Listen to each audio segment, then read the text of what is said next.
वालेकुम। जी वालेकुम। सर कैसे हैं आप? जी ठीक ठाक अल्हम्दुलिल्लाह। नाम आपका? राना मज़हर इकबाल। क्या करते हैं? मैं लॉयर हूँ। ज़बरदस्त हो गया सर। एक वीडियो आई है मेरे पास, हमारे पड़ोसी मुल्क हिंदुस्तान से।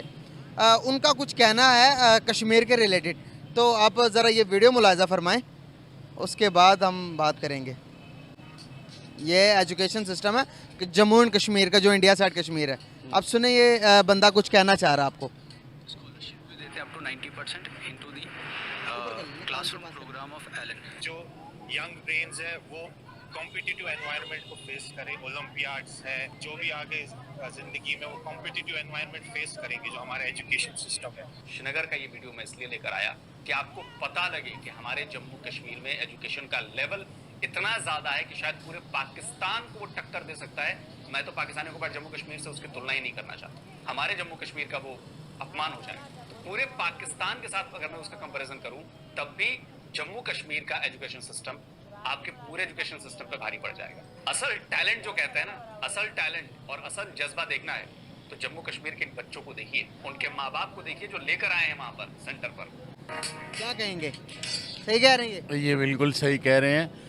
मैं आपको बताता हूँ कंपैरिजन करके। तो मेरे एक दफ़ा बहुत पहले की बात है, एक लेडी जम्मू कश्मीर से आई थी। मैंने उनसे पूछा कि इनका इंडिया का एजुकेशन लेवल जो है वो इतना हाई क्यों है हमारे पाकिस्तान लेवल से।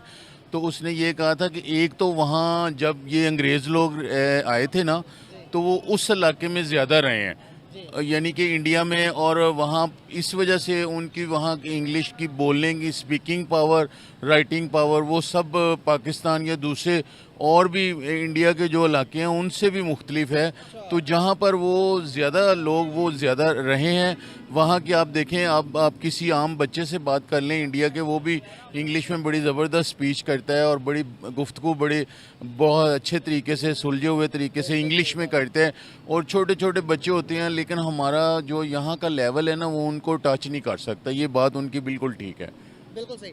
क्या वजूहत है कि अगर मैं देखूं अमेरिका के बाद जो दूसरे नंबर पर सबसे ज़्यादा इंग्लिश बोली जाती है वो भी हिंदुस्तान के अंदर है। अगर मैं बात करूं हमारे एजुकेशन सिस्टम को क्या हो गया, अगर हम अपनी जीडीपी में देखें तो 1% से भी आधे परसेंट नीचे नीचे 1% जीडीपी का 1%। सर 1% कुछ भी नहीं है। 100% में से 1% से भी कम लगा रहे हैं अपने एजुकेशन सिस्टम पर। ये क्या इस तरह हम तरक्की की तरफ जाएंगे?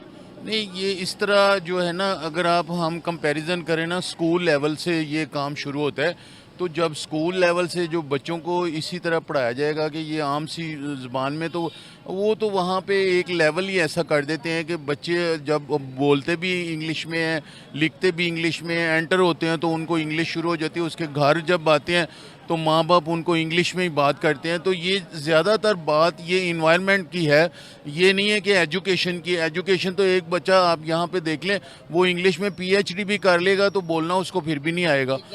बोलना उसने तब सीखना है जब उसको प्रैक्टिस होगी, उसको माहौल दिया जाएगा, उसको स्कूल लेवल से माहौल दे दिया जाए। छोटे छोटे बच्चों को वो कहेंगे सिर्फ इंग्लिश में बात करनी है, घर में भी इंग्लिश, और पेरेंट्स जो हैं वो भी उनके साथ इंग्लिश में बात करें तो वो ऑटोमेटिकली हो जाएगी। ये तो एक लैंग्वेज है, और जितनी आप इसको सीख लेंगे, प्रैक्टिस कर लेंगे, वो आ जाएगी। इसका राइटिंग के साथ, इसका दूसरी चीज़ों के साथ कोई तल्लुक नहीं है कि आप पीएचडी डिग्रियां लेंगे तो आप इंग्लिश अच्छी बोलेंगे, ये बात नहीं है। ये इन्वायरमेंट शुरू से ही आप चेंज कर दें स्कूलों में कि सिर्फ इंग्लिश में बात करनी है, तो उनका लेवल बहुत अच्छा हो जाएगा। सही हो गया सर। हम यहाँ पर कंपैरिजन करते हैं, हम कहते हैं कि कश्मीर बनेगा, पाकिस्तान के नारे भी लगाते हैं। अगर हम कश्मीर का ओरिजिनल में कंपैरिजन करते हैं, जो पाकिस्तान साइड है, जो हिंदुस्तान साइड है, इस टाइम आपको क्या लगता है कि कौन सा ज़्यादा खुशहाल है और डेवलपमेंट कहाँ पर ज़्यादा है? नहीं, जहाँ तक है ना कश्मीर की बात, वो तो वाकई कश्मीरियों के साथ उन्होंने ज़्यादती की है। वो एक रियासत थी जिसको उन्होंने ज़बरदस्ती उस पर ऑक्यूपाई हो गए, कब्ज़ा कर लिया, जबकि वो खुद चाह रहे हैं, एक बंदा है उसकी अपनी रियासत, वो कहता है कि मैंने इलाहा करना है पाकिस्तान के साथ, तो वो पाकिस्तान का एक हिस्सा है, वो जहाँ पे उनकी आज़ाद उनको करें। अब उन्होंने इतना मतलब मुश्किल किया है काम, और इतना ज़्यादा कर दिया। अब एक और स्टेप जो आगे चले गए हैं कि उन्होंने उसकी बिल्कुल ही शख्सियत को ख़त्म करके उसको आइन में शामिल कर लिया। कि वो उन्होंने अपने आइन में शामिल करके उसको कहते हैं कि ये जो है ना, ये है ही हमारा हिस्सा, जबकि आइन में पहले लिखा हुआ था ये एक आज़ाद रियासत है, जिसके साथ चाहे ये मिल जाए, इलाक हो जाए। लेकिन अब उन्होंने वो भी ख़त्म करके और उस पर मुकम्मल तौर पे आइन के तहत भी कब्ज़ा कर लिया, वैसे भी उन्होंने ज़बरदस्ती कब्ज़ा किया हुआ है। तो ये गलत बात है। वो जिसके साथ चाहें उनको मिलने दें, वो पाकिस्तान के साथ रहना चाहते हैं तो ठीक है, वो उनका अपना, उनकी मर्ज़ी है। नहीं, ये जो उनसे सिचुएशन पाकिस्तान की क्रिएट हुई है, सबसे ज़्यादा जो जलसे जुलूस इस टाइम निकाले जा रहे हैं, प्रोटेस्ट हो रहे हैं, वो हमारे साइड कश्मीर के अंदर हो रहे हैं। इंडिया साइड कश्मीर के अंदर से कोई इस तरह की खबर नहीं आई अभी तक कि वहाँ पर प्रोटेस्ट हो रहे हैं अगेंस्ट गवर्नमेंट के खिलाफ, कि वहाँ पर महंगाई ज़्यादा है, वहाँ पर ज़िंदगी की सहूलियात तो दे रहे हैं सर वो। अगर मैं बात करूँ यूनिवर्सिटीज़ की, अगर आप रिसर्च करेंगे एजुकेशन के हिसाब से, तो जो जम्मू एंड कश्मीर है, श्रीनगर के अंदर और पूरे कश्मीर के अंदर आपको टॉप 10 यूनिवर्सिटीज़ में से, दुनिया की जितनी भी टॉप 10 यूनिवर्सिटी है, वहाँ पर एक या दो जो कि जम्मू एंड कश्मीर की यूनिवर्सिटीज़ मिलेगी। हॉस्पिटल का निज़ाम अगर आप देखेंगे तो मुझे लगता है कि पूरे के पूरे पंजाब से ज़्यादा हॉस्पिटल का निज़ाम जम्मू एंड कश्मीर में पाया जाता है। और अगर एजुकेशन भी मिले आपको अगर हॉस्पिटल का निज़ाम भी अच्छा मिले, आपको रोज़गार के भी अच्छा मिले, तो वो छोड़कर पाकिस्तान को सिलेक्ट करेंगे। अगर उनको सिलेक्शन का मौका भी मिलता है तो यहाँ पर जो मौजूदा सिनेरियो चल रहे हैं मुल्क के अंदर, जो कि मुल्क के नौजवान भी मुल्क को छोड़कर बाहर जा रहे हैं, 20 से 25 लाख नौजवान भी छोड़कर गए, इस सिचुएशन के अंदर अगर जम्मू एंड कश्मीर के लोगों को ये अपॉर्चुनिटी दी जाए कि भाई सिलेक्शन कर लो आप, तो क्या सिलेक्ट करेंगे वो?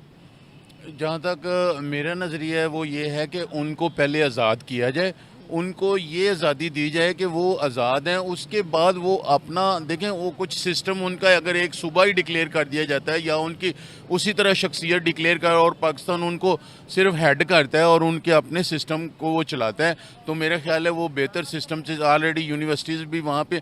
लेकिन ये तो है कि अगर किसी के घर के ऊपर आपने कब्ज़ा कर लिया हुआ है और उसे आप कहें कि आपको मैं जनाब जो रोज़ सोना भी देता हूँ, पैसे देता हूँ, डॉलर देता हूँ, आप बिल्कुल आज़ाद हैं, ये बात नहीं है।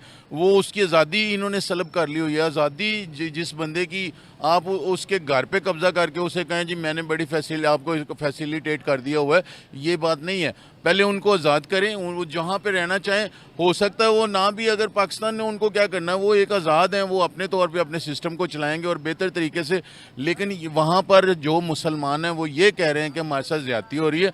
आपने देखा है कि कितनी कत्लो गारत होती है, जो अभी तक उनको मीडिया पर नहीं लेकर आते, वो लाना ज़रूरी होता है। जो इस वक्त अगर प्रोटेस्ट वो नहीं कर रहे तो उसकी भी कोई वजूहत हैं। वहाँ पे गिरफ्तारियाँ हो रही हैं, वहाँ पे उनको पकड़ लिया जाता है, बच्चों को शहीद कर दिया जाता है, ये सारी वजूहत हैं। लेकिन ऑटोमेटिकली आप देखें ओवरऑल तो उन्होंने कब्जा किया हुआ। कश्मीर की अगर हम बात करें तो आप देखेंगे 76 साल से ज़्यादा हो गए हैं, कश्मीर का मामला जो है वो सॉल्व नहीं हो सका। हम यहाँ पर आपने जिस तरह से बातें की कि वहाँ पर जुल्म होता है, वहाँ पर ज़्यादती होती है, तो पूरी दुनिया भी तो देख रही है। इस टाइम अगर मैं बात करूँ तो वर्ल्ड के सबसे ज़्यादा जो टूरिस्ट है वो इस टाइम जम्मू एंड कश्मीर में जा रहे हैं। क्या उनको ये चीज़ें नज़र नहीं आती? G20 की मीटिंग भी हिंदुस्तान ने जम्मू एंड कश्मीर में रखवाई, वो क्या चीज़ें वर्ल्ड को नज़र नहीं आती? और अगर टूरिस्ट की मैं बात करूँ, इंटरनेशनल टूरिस्ट जो एक रिकॉर्ड है कि जो कि तकरीबन करोड़ों में जा चुके हैं वहाँ पर, क्या कहना चाहेंगे? क्या उनको नज़र नहीं आता, सिर्फ हमें ही नज़र आता है ये चीज़ें? मैं अर्ज़ करता हूँ, जहाँ तक ये मामला ना, इसको आप कह रहे हैं कि इंडिया, पहली बात ये है कि इंडिया ने उस पर, ये तो तस्लीम शुद्ध बात है, पूरी दुनिया को ये पता है कि इंडिया ने उसके ऊपर कब्ज़ा किया हुआ है, उसको ऑक्यूपाई किया, ज़बरदस्ती कब्ज़ा किया हुआ है। अब इसके बाद अगर इंडिया कहे कि मैं इसको कब्ज़ा करके मैं इनको बड़ा फैसिलिटेट कर रहा हूँ, तो ये जुल्म सितम है। बल्कि ये कहते हैं ना कि ये हिंदू की मरम्मत से आज़ाद होना है। जब भी होना है ना, ये इंडिया हिंदू की मरम्मत से होगा, करारदाद मजम्मत से नहीं, करारदाद मरम्मत से इनको वो कि जब तक मुज़ाकरात से क्यों नहीं होगा? मुज़ाकरात से इसलिए कि दुनिया जो है वो तो बिल्कुल सोई हुई है। आज तक किसी ने किसी भी कोई भी मुज़ाकरात करने की पोजीशन में नहीं आता। अगर पीछे इमरान खान ने जब इस मुज़ाकरात को आगे चलाने की कोशिश की, उन्होंने बड़ा प्रोटेस्ट किया ओवरऑल वर्ल्ड पे। उन्होंने क्या किया कि उसी रिवेंज में उन्होंने वो आइन में तब्दीली कर दी। 370 का हाँ, वो आर्टिकल ही उन्होंने चेंज कर दिया कि नहीं जी अब आप प्रोटेस्ट भी नहीं कर सकते, आप कुछ भी नहीं कर। तो ये सारी चीज़ें वहाँ दुनिया में खामोश है हर बंदा। ये बात नहीं है, जब तक इनकी मुरम्मत नहीं होगी कभी इंडिया आज़ाद नहीं होगा। आपको लगता है कि जिस तरह से वो डेवलप होते जा रहे हैं, जिस तरह से वो डे बाय डे तरक्की करते जा रहे हैं, क्या इंडिया का साथ जंग करना मौजूदा टाइम के अंदर पॉसिबल है? आप अगर देखेंगे तो तकरीबन 4 जंगें लड़ी हमने, 4 जंगों में नुकसान कौन उठा रहा है? नहीं, वो तो जंग में तो हमेशा नुकसान होता है, लेकिन आप ये देखें ना कि वो किसी तरफ तो आ ही नहीं रहा ना, वो आना भी नहीं है। तो ये जंग मैं नहीं कह रहा हूँ कि ये जंग से हो, मैं सिर्फ ये कह रहा हूँ कि अगर कोई ऐसा मतलब जैसे मुसलमान कंट्री हैं सारे इकट्ठे होके 76 सालों से नहीं हुई।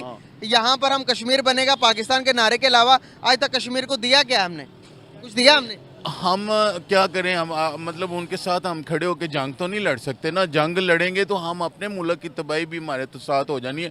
हम ये चाह रहे हैं कि किसी तरह जितने मुल्क हैं इस्लामिक मुल्क इकट्ठे हो जाएं और इसको वर्ल्ड लेवल पे ऊपर लेकर जाएं और इकट्ठे होकर बात करेंगे ना तो इसका एक और माहौल डेवलप होगा और फिर हो सकता है कि ये आज़ाद कर दें इसको। एक चीज़ बताता हूँ आपको मैं, हम कश्मीर लेते हैं, इंडिया के साथ हम बचपन से ही देखते आ रहे हैं कि इंडिया ने कब्जा किया हुआ, इंडिया ने इसको ऑक्यूपाई किया। इंडिया के बारे में बात तो कर लेते हैं, हम मुसलमानों की बात तो कर लेते हैं, लेकिन चाइना के अंदर भी जुल्म होता मुसलमानों पर, उसके ऊपर हम बात नहीं करते। क्या बात है? नहीं, जहाँ तक बात चाइना की है वो इस हद तक नहीं होता जहाँ क्या हो गया, नस्ल कशी कर दी हुई है। वो कहते हैं कि भाई या तो आप चाइनीज है या एथिस्ट हैं, आपका कोई मजहब नहीं है। मुसलमानों की नस्ल कशी की कर रखी है वहाँ पर। नहीं, जहाँ तक मामला है ना वो तिब्बत और काशगर के मुसलमान आप अभी सर्च कर लें, आपको मिल जाएगा। बिल्कुल उसमें है, लेकिन इस वक्त जो मेजर इशू है ना वो कश्मीर का ही है। हाँ जी। तो इसको सॉर्ट आउट होना चाहिए, उसके बाद मामला बाकी भी सारे सॉर्ट आउट होने चाहिए। जहाँ भी मुसलमानों के साथ ज्यादती हो रही है ये मामला जो है ना कवर होने चाहिए और इसके लिए पूरी यूनिटी के साथ पूरे मुस्लिम कंट्रीज इकट्ठे होने चाहिए और ये मामला इसको बैठ के हल करें सारे मामला। कश्मीर के लिए हमने 1971 में जंग लड़ी और हमने अपने आधे से दूसरा पाकिस्तान भी गवा दिया। 4 जंगें लड़ी है ना, आप एक वकील है, आपको सारी हकीकतें पता है। मैं अर्ज करता हूँ कि जंग से मसला नहीं हल होना। मैं ये कह रहा हूँ कि किसी न किसी तरीके से आप लगता है टेबल टॉकिंग करके ये मसले हल होंगे, अगर होने होते तो लेवल पे लेकर जाए ना। टेबल टॉक भी अगर करनी है तो अकेला पाकिस्तान नहीं करे, पूरे इस्लामिक कंट्रीज इकट्ठे हों, मुतहिद हो के इस मामले को आगे। कंट्रीज की बात कर रहे हैं आप, सऊदी अरेबिया और दुबई ने एक जो रोड एंड बेल्ट इनिशिएटिव जा रहा है, जिसके अंदर दुबई, जिसके अंदर तुर्की और उस पूरे यूरोप को साथ इकट्ठा करने के लिए, जो कि कश्मीर के अंदर से गुजर कर रोड जाएगा। और सबसे बड़ा आपको मैं बात बताता जाऊँ, जो दुबई है, दुबई सबसे बड़ा मॉल बनाने जा रहा है, मार कंपनी का सबसे बड़ा मॉल किस कश्मीर के अंदर बन रहा। उन्होंने तो कश्मीर को इंडिया का पार्ट भी मान लिया, इसीलिए तो इन्वेस्टमेंट भी कर रहे हैं। हम यहाँ पर उम्मतें मुसलमान को रो रहे हैं। बस ये तो अब आगे तो बढ़ना ही है ना। अब किसी न किसी तरीके से वो सारी दुनिया तो ये तो नहीं है, हमें भी आगे बढ़ जाना चाहिए कश्मीर के मसले को। उन्होंने तो अपना बना लिया उसे, अब रोक के क्या फायदा। मैं ये नहीं कहता हूँ कि अब आप ये देखें कि आपने देखना है कि कश्मीर वाले क्या कहते हैं, जिनका ये इलाका है जो पाकिस्तान से बिल्कुल सेपरेट है। ये तो आपको पता है एक आज़ाद रियासत है कश्मीर। उन्होंने कहा है कि हम पाकिस्तान के साथ हैं। हमने जब भी आपको आप एक सीनियर सिटीजन है, आप दिल पे हाथ रखिए ये बात कीजिएगा। आज कश्मीरी कह दें कि भाई हमें पाकिस्तान आप अलग करो, क्या हमारे करेंगे? नहीं, ऐसी बात नहीं है। वो कभी भी नहीं कहेंगे। पाकिस्तान तो अपना एक मुल्क है, वो एक रियासत है, वो उनको ये हकूक दिए गए थे। मैं जो बात कर रहा हूँ शायद आप नहीं समझ रहे। कश्मीरी ये कहेंगे कि भाई हम खुद मुख्तारी चाहते हैं, पाकिस्तान आप हमें छोड़ दो। क्या पाकिस्तान है हमारे अफवाज, हमारे जो बड़े हैं सर पर, क्या वो कहेंगे कि भाई ठीक है आप अलग हो जाओ पाकिस्तान से? नहीं, ऐसे तो नहीं ना कहेंगे, वो कभी भी नहीं कहेंगे। लेकिन ये जो फिर भी उनको इस हद तक तो सहूलतें दी जाएंगी ना कि वो जिस तरह वो रहना चाहें वो रह सकते हैं। तो ये आपको लगता है कि इस टाइम मौजूदा हालात के अंदर कश्मीरी चाहते होंगे कि कश्मीर बनेगा पाकिस्तान? वो तो बिल्कुल चाहते हैं। आप हर बंदे से नारा वो उनका यही। मैं खुद कश्मीर विजिट करके आया हूँ, एक बंदे से मैंने पूछा, वो कहते हैं कि कश्मीर बनेगा खुद मुख्तार। वो चाहते ही नहीं है हमारे साथ रहने के लिए। फिलहाल एक दफा उनको ज़ात तो होने देने, उसके बाद देखेंगे। ठीक है, ओके, अल्लाह हाफिज़। बहुत शुक्रिया। आपने डिनाई कर दी बात को। चले इसी पे साबित करके दे। मैं भी चाइना, मैं भी दिखाता हूँ। इस पे मेरे भी आप बात की कि भाई हमने गिफ्ट किया तो आप जज्बाती हो गए। आपने कहा कि मेरे मोबाइल पे प्रूफ करो, अपने मोबाइल पे प्रूफ ना करो। ये कोई बात करने वाली, वैसे आपस की बात है। इस बारे में क्या कहेंगे? यार इस बारे में अब क्या कह सकते हैं, आपके सामने हमारे जब बुजुर्ग इस तरह करेंगे, वो हर बात का जज्बाती तरीके से जवाब देंगे, तो हम फिर हमने चलना है अपने बुजुर्गों के ट्रैक पे। ठीक है, तो जो हमारे बड़े अगर तलवार उठाएंगे हर बात पे, तो हम तो फिर नेज़ा ही उठाएंगे ना। क्या तलवार उठाना हल है आज के टाइम के अंदर? कोई हल नहीं है भाईजान। 4 जंगें लड़ ली, कोई फायदा हुआ? नुकसान कौन उठा रहा है? नुकसान हम ही उठा रहे हैं। ठीक है, आप देख सकते हैं कि यंग जनरेशन और ओल्ड जनरेशन में क्या डिफरेंस है। ये हैं लॉजिक पे बात करने वाले, और पुरानी जनरेशन के वो कह रहे हैं कि भाई मैं अपने मोबाइल से प्रूफ करने लगा हूँ, ये जो हिस्सा है कह रहे नहीं नहीं आपने मेरे मोबाइल से प्रूफ करवाना है कि भाई हमने गिफ्ट किया। ये न्यू जनरेशन है, आज की पढ़ी लिखी आवाम है, आपकी पढ़े लिखे स्टूडेंट है, तो इनकी आप थिंकिंग चेक कर सकते हैं कि समझ में भी आता है कि भाई बात कर रहे हैं तो पता भी चल रहा है। तो क्या कहना चाहेंगे कि हमारे ये जो उनसे हालात हैं ये किस तरफ जा रहे हैं? अगर मैं बात करूं, एजुकेशन की बात हो रही थी जम्मू एंड कश्मीर और हमारे आज़ाद कश्मीर की, तो कहाँ क्या लगता है कि एजुकेशन सिस्टम कहाँ पर बेटर है? यार एजुकेशन सिस्टम हमारा अगर हम देखें ना तो 100% में से अगर देखा जाए तो हम समझ लें कि 5% पे भी नहीं है।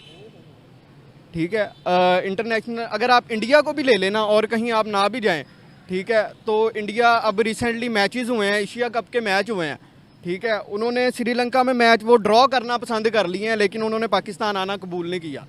क्या वजह है? वजह यही है हालात, ठीक है, कि वो समझते ही नहीं है, इस काबिल नहीं समझते पाकिस्तान को कि हम इधर आएँ, ठीक है। और वहाँ देखें आप, ये आल्टो नया मॉडल आया, 3.5 लाख रुपए की गाड़ी है, और हमारे देखें इधर 50 लाख की आल्टो है। क्या करेंगे हम? और हमारे ऐसे भी लोग हैं कि खाएंगे क्या, कमाएंगे क्या? अब जो मजदूर है, ठीक है, वो कमाता 1000 है, लगाता डेली का 1500 है, कहाँ से वो पूरा करेगा भाईजान? सही बात है, बिल्कुल ठीक है, और इस चीज़ का जिम्मेदार कौन है? ऊपर बैठे हुए। जिस कौम के जो हुक्मरान होते हैं ना, जिसके हाथ में हुकूमत होती है, वो कौम का बाप होता है, जो कौम का लीडर होता है, ठीक है। और हमारी कौम इस टाइम किसी के हाथ में नहीं है, हमारी कौम को संभालने वाला कोई नहीं है, ठीक है। और ये बात जो लोग खड़े हुए हैं, ये मेरी बात सुन रहे हैं, ठीक है, इनके दिलों की बातें कर रहे हैं, ठीक है। हम लगाते हैं, हमारे बड़े कमाते हैं, ठीक है, हम खर्च करते हैं, अगर तो कहने का मकसद है कि नहीं पूरी पड़ती यार, कैसे करें? अब एक गरीब बंदा है, वो अगर दिहाड़ीदार है, मजदूर है, वो रोटी पूरी करेगा, सालन पूरा करेगा, खाना पूरा करेगा, अपना किराया देगा, बिल देगा, या बच्चों को पढ़ाएगा। एजुकेशन के निज़ाम के अगर आप करते हैं बात, ठीक है, तो पढ़ाई का निज़ाम ये है कि अब गवर्नमेंट स्कूलों ने भी फीसें लेनी शुरू कर दी हैं सर। सेमी गवर्नमेंट हो गए ना ये तो फिर। सेमी गवर्नमेंट हो गए हैं ना, कि अगर आप गवर्नमेंट स्कूलों जहाँ स्टडी फ्री होती थी, वो भी आजकल पैसे लेने लग गए हैं, ठीक है। तो अब मुल्की निज़ाम पीछे जा रहा है, ठीक है, और हुकूमत हमारी इसमें कोई रोल प्ले नहीं कर रही है। बिल्कुल सही है। क्या मैसेज देना चाहेंगे लास्ट पे? मैसेज तो यही है कि कौम जो है उसको एक होना पड़ना है। कोई भी सिस्टम है, कोई भी निज़ाम है, कोई भी बात है, जब तक हम एक हो के नहीं चलेंगे तब तक ना हमारी किसी ने बात सुननी है, ठीक है, ना अक़वाम मुत्तहिदा में हमारी बात की कोई वैल्यू है, और ना पाकिस्तान लेवल पे हमारी बात की कोई वैल्यू है। अगर वैल्यू बनानी है तो यूनिटी इज स्ट्रेंथ। बिल्कुल सही होगा। बहुत शुक्रिया आपका, ठीक है। Thank you so much, very nice to talk with you.